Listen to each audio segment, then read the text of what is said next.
Today, let's take a look at the Creep and Crawl Half Marathon at Two Rivers Park in Little Rock, Arkansas.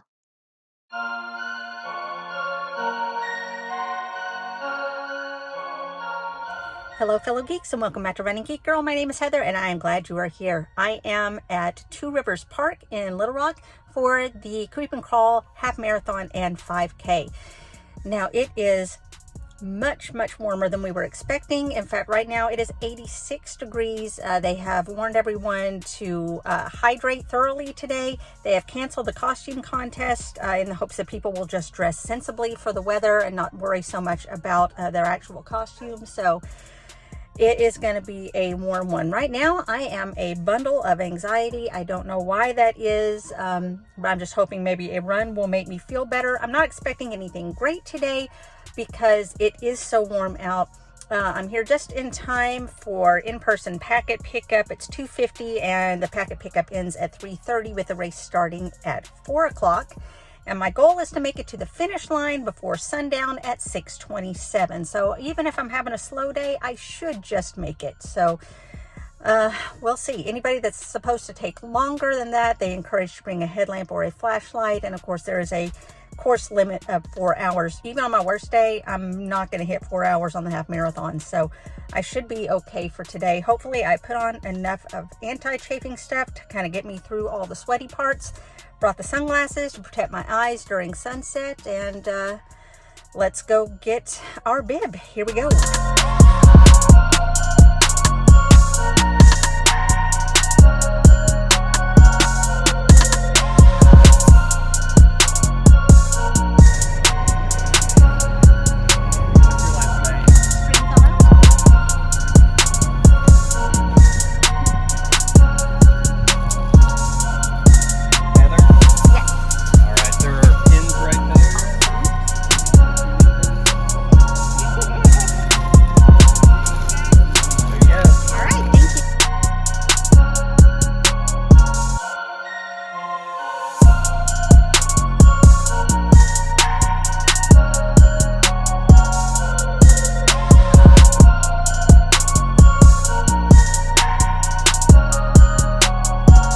Get ready.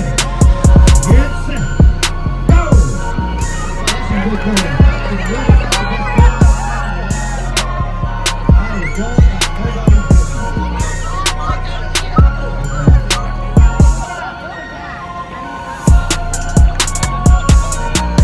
Guys, I am sweating buckets and we haven't even started yet.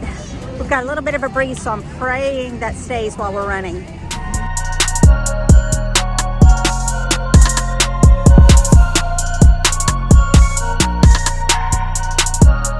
Okay, here I am in the corrals towards the back, so away from the people who are going to probably run this way harder than I should. So just going to try and take things as easy as possible.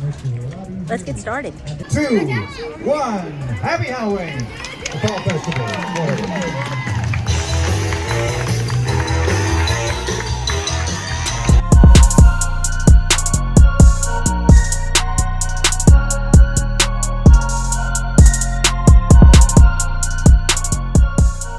A little bit about the actual race itself. Now, the course started at Two Rivers Park. It crossed the Arkansas River, went down to Murray Park for the turnaround, then back across the river and finished in Two Rivers Park back at the start line. So it was more or less an out and back. So taking a look at Strava and looking at the paces that I was setting for the first quarter or so of the race, I was doing okay, running at about an average of an 11:11 pace, which unfortunately turned out to be a little overly optimistic on my part, as those are paces that I am comfortable hitting in slightly lower temperatures, but not as hot as it was that afternoon. And you can see that by mile 5, I had slowed down to a 12:05. That was because I was stopping to get some extra hydration at the aid stations because I was just absolutely sweating buckets. The heat felt a lot more brutal than it actually was, but it was definitely already taking its toll on me at that point in the race. You can see that I got back on track around mile 6, running at an 11:13 pace, but it slowed back down by around mile 7 because it was at that point that I decided to go ahead and take in some fuel. So I did an endurance tab. I was having some trouble getting it down just because I was so hot and so thirsty, really. No matter how much hydration I took in, it felt like it wasn't enough. And you can see that by mile 8, I still hadn't quite found my mojo again because I was running at a 12:22. Finally, a little bit after mile 9 is when we hit the turnaround point, and that's where things started to get just a little bit dicey. I'm about 9.5 miles in. I have refueled. I've been hydrating, but the heat in the first half really took its toll. I am super dizzy, so I am trying to walk a little, get my head back straight, and then see if I can do a nice easy run to the finish line. Oh, this is brutal. Thankfully there's been some shade and some cool breezes, but guys, it's so much hotter than anybody could have expected.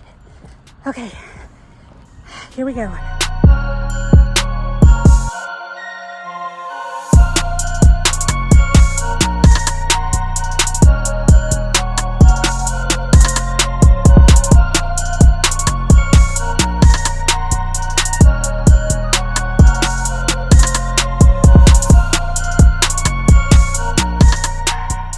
So yes, I finally managed to work past that dizzy spell just by slowing everything down, but by then I really could not pick up any speed again. So from that point on, I was running at about 12.5 to 13.5 minute miles. So much slower than I would have hoped to run. Again, I was trying to take a little extra time at the aid stations to make sure that I was hydrating as much as I could in a timely fashion and then get moving on to my next checkpoint. At that point, it was just survival. It was just about trying to make it to the next aid station. By the time I had finished mile 12, I was getting another dizzy spell again. The sun was going down, so for some reason that gives me a little bit of extra renewed energy. I was also on a portion of the trail that was right by the Arkansas River. There was a lot of shade, a lot of cover there. We were getting a cool breeze off the river, and so that really helped a lot. But at that point, I was really dizzy. I was so disoriented. I couldn't even tell where the ground was at that point, and so I was just trying to walk as fast as I could. So bouts of power walking followed by some easy jogs, just trying to get through that last mile. When I was close enough that I could actually hear the finish line, that's where I decided to just go for it with absolutely everything that was left in my system, and so I ran across the finish line. Okay, that's it. As you can see, I just barely beat the sunset.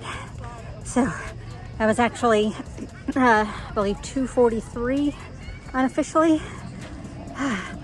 That was absolutely brutal because of that heat in the first half. By mile 12, I was just walking. I think I walked from 12 to almost 13. Very fast walk, faster than I would normally walk. In fact, I was at that point walking faster than some people were running, but managed to pick it up and get to the finish line in one piece. So overall, pretty happy with that. Again, that was just kind of intended to be a fun run. I was not going for time, obviously, but yeah, we will take it back inside now. And so here we are. It is later and I'm still a little bit sore, but sufficiently rehydrated after the whole thing. So could it have gone better? Absolutely. But overall, I'm just glad that I survived. Definitely not my fastest half marathon by far. In fact, my actual chip time ended up being 2:42.25, and I finished right in the middle of the entire field. So that's a typical finish for me. It looks like a lot of people's times were slowed down that day just because of the heat that we were dealing with. But as far as how the race itself was run, it was absolutely wonderful. This is put on by the same people that do the Little Rock Marathon, and so it was incredibly well organized. Lots of friendly volunteers. They had plenty of aid stations set up, medics all over the course, which thankfully very few people actually had to use. Easy access to bathrooms. They had the children's race first, followed by the half marathon, and then a half hour after the half marathon started, they went ahead and did the 5K, so that most of those people would be off of the course by the time the half marathoners came back through the finish. So it's very well organized. Chip timing was on point. Everything was entertaining. The scenery was nice. You had a nice course to run on. So this was an incredibly good race. Would definitely recommend this one. But now let's take a look at the swag that you get. This is the sweatshirt hoodie that the half marathoners get. So I believe that the half marathoners get the sweatshirts and the 5K participants get a purple shirt with the logo on it. And then of course you have your finisher medal. That's this right here. As you can see, they went with a witch theme this year, which I thought was super cute. And of course, you gotta love any medal that has glitter on it. So very, very nice medals. Again, that's kind of our thing in Arkansas. We like to have really nice medals. So there you go. That is the 2023 Creep and Crawl Half Marathon. And again, I would totally recommend this one, even when it's hot outside. So what did you think? Why don't you let me know down in the comments below. Don't forget that you can subscribe to the channel. It doesn't cost you a thing. All you have to do is click the button down below and it keeps you up to date on all the running adventures I'm having all the time. You can also follow me on social media. All the links are down in the description. You can find me across all platforms under the name Running Geek Girl. Thanks so much for joining me today. I'm so glad you could be here. Remember to laugh hard, run fast, and be kind. I'll see you later.